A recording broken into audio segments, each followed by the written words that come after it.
ইন্ডিয়ার খেলাটা দেখার জন্য অনেক অনেক এক্সাইটেড। বাংলাদেশের একাদশ নিয়ে একটা প্রেডিকশন করা যাক। বাংলাদেশের একাদশে মনে হয় সম্ভবত এরাই থাকতে পারে। সর্বপ্রথম থাকতে পারে তামিম, তানজিন তামিম থাকতে পারে। তারপর সৌম্য সরকার, এরা দুইজন ওপেনিং করতে পারে। তারপর আমাদের ক্যাপ্টেন শান্ত আপা রয়েছে ক্যাপ্টেন।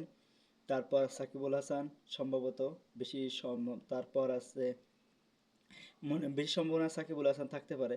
সাকিবুল হাসান পরে তহিদ হৃদয়, তারপর মাহমুদুল্লাহ রিয়াদ ইদানিং খুব ভালো খেলছে। মাহমুদুল্লাহ রিয়াদের অনেক অনেক থাকার সম্ভাবনা বেশি আছে।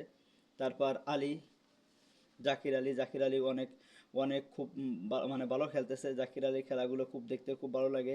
ইদানিং আরও সে কিপিং রয়েছে। আর লিটন কুমার দাস হয়তো বাদ যেতে পারে এই ম্যাচে, কারণ তার ফর্মটা খুব খারাপ যাচ্ছে, কিন্তু ইন্ডিয়ার বিপক্ষেও আবার একটু ভালো খেলে। মানে এই জায়গায় যে সৌম্য সরকারের বাদ দিতে হয়তো লিটন কুমার দাসকেও দিতে পারে, কারণ ইন্ডিয়ার বিপক্ষে লাস্টে যে ম্যাচটা, ওই ম্যাচটা খুব ভালো একটা মানে 60 মতো করিল রানটা, কিন্তু খুব ভালো খেলছিল ইন্ডিয়ার বিপক্ষে। এখন এইটাই আছে, হতে পারে। তারপরে রিশাদ হোসেন আছে, খুব ভালো বোলিং করে, স্পিন বল করে, মানে যে বলটা করা দরকার খুব ভালো সুন্দর করে বল করে রিশাদ।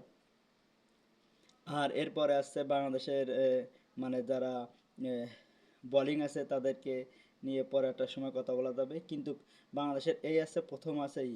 আমার মনে হয় হয়তো লিটন কুমার দাস এই জায়গায় চলে আসবে, আর সৌম্য সরকার হয়তো বাদ যেতে পারে।